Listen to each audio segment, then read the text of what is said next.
What's happening, gang? It's your boy Retro back again with another reaction video. Yeah. Today we got another huge update. You guys can probably already tell that it is going down. Just by that title alone, you guys are definitely want to check this one out. So we got that corrupt New York Attorney General Letitia James coming back into the mix. And at this point, guys, in my book, she should be labeled as a career criminal serving as the New York's Attorney General with the amount of evidence of corruption that came to light on her. And there's no different in today's updates. We got even more corruption being exposed, guys. I'm excited to get into it, so we're not straight into it. All I ask that you guys please hit that like button, hit that subscribe button, and without further ado, let's hop straight into it, folks. Check this one out. Mayor Adams wants changes to the city's sanctuary laws after the Justice Department filed suit seeking to strike them down. But he's facing fierce resistance from the city council as they try to stop him from expanding the role of ICE agents here.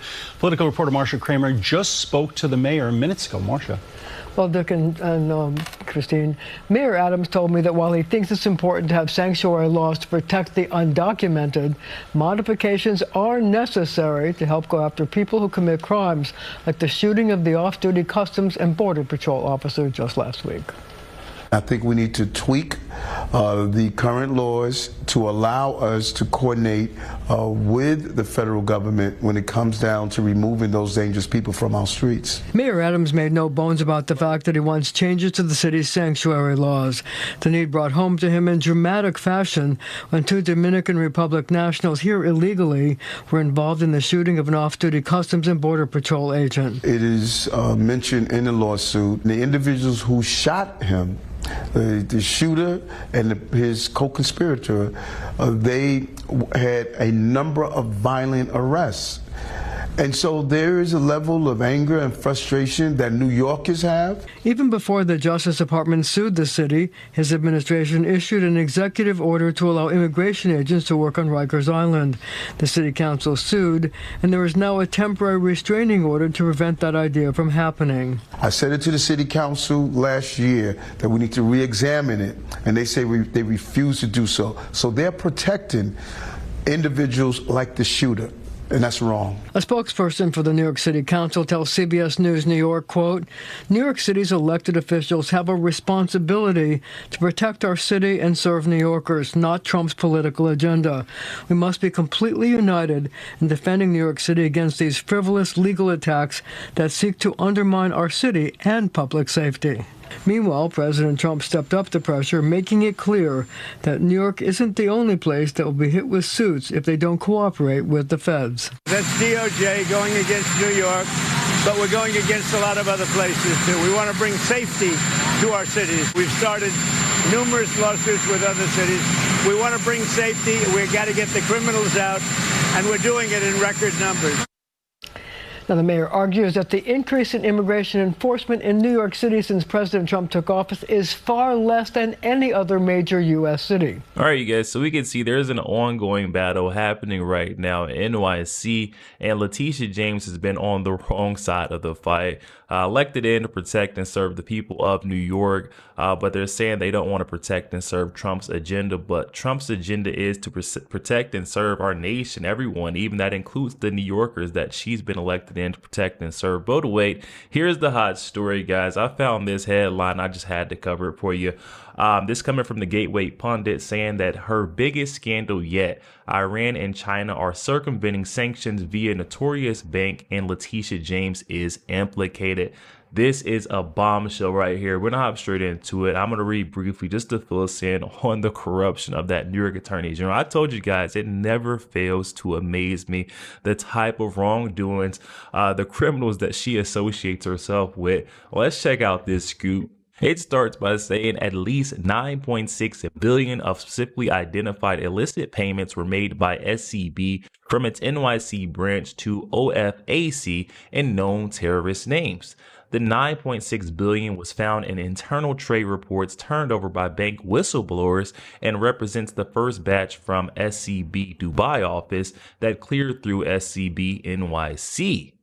there are estimated over 100 billion more of illegal payments that are more recent and from SCB China, where it has 53 mainland branches that facilitate dollar trade payments for oil and war-making materials.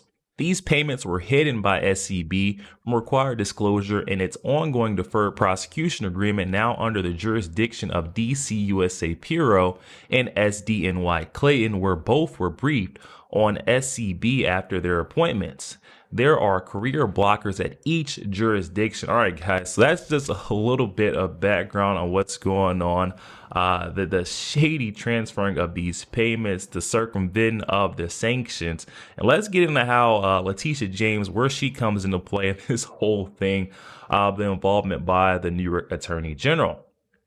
It says in early 2024, New York Attorney General Letitia James was briefed by terrorist financing experts and the whistleblowers in detail on the illicit payments, yet did nothing about it other than reapprove SCB annual license. The New York Attorney General was briefed in 2 meetings in February and March of 2024 about the $9.6 billion of illegal payments. It did nothing but approve the annual renewal of SCB state banking license. Oh my goodness. Okay, so once again, Letitia James is turning a blind eye to corruption. She's already got the mortgage fraud.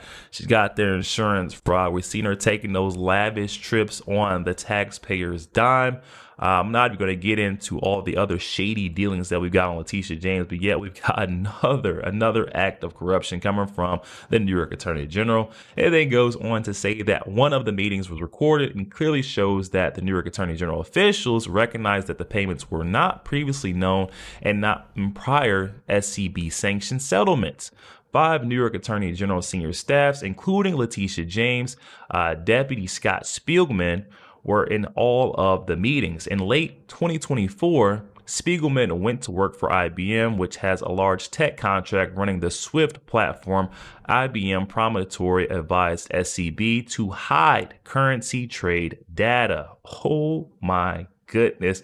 When it rains, it pours. You guys, this saying is very true in this situation. I told you we were only on the tip of the iceberg when it comes to airing out all the wrongdoings and the corruption going on behind the scene with Letitia James in that New York Attorney General's office. I mean, this lady is a career criminal. I said in the beginning, and I mean it.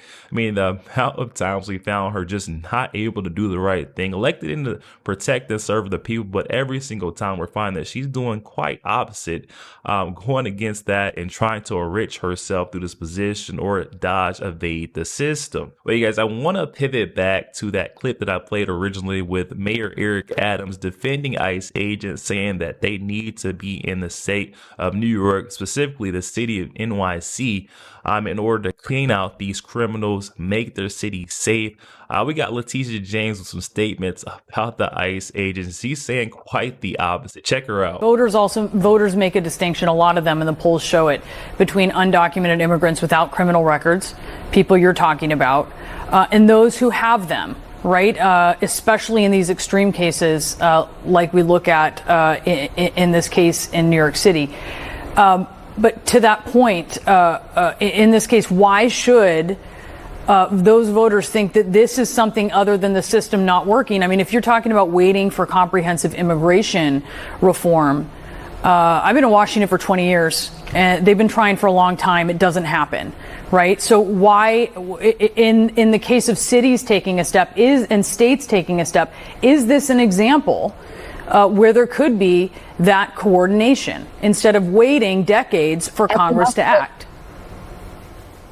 At the outset, I indicated to you that, in fact, New York State and other Democratic states cooperate with ICE when it comes to criminal convictions. But when it comes to innocent individuals who serve as your nanny, who clean your home, individuals who are our neighbors, individuals who unfortunately are just trying to make ends meet. Both of these individuals had multiple arrests after deportation orders. Why are those not opportunities?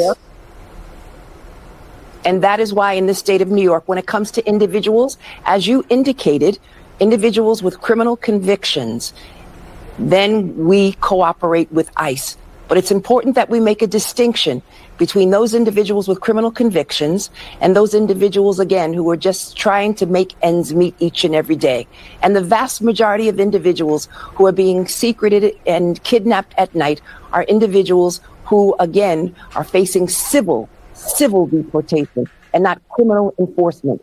It's important that we make a distinction. It's important that individuals understand that individuals are being caught up in these ICE raids, innocent individuals, students, teachers, small businesses. We all want the same thing, and that is to protect individuals from harm.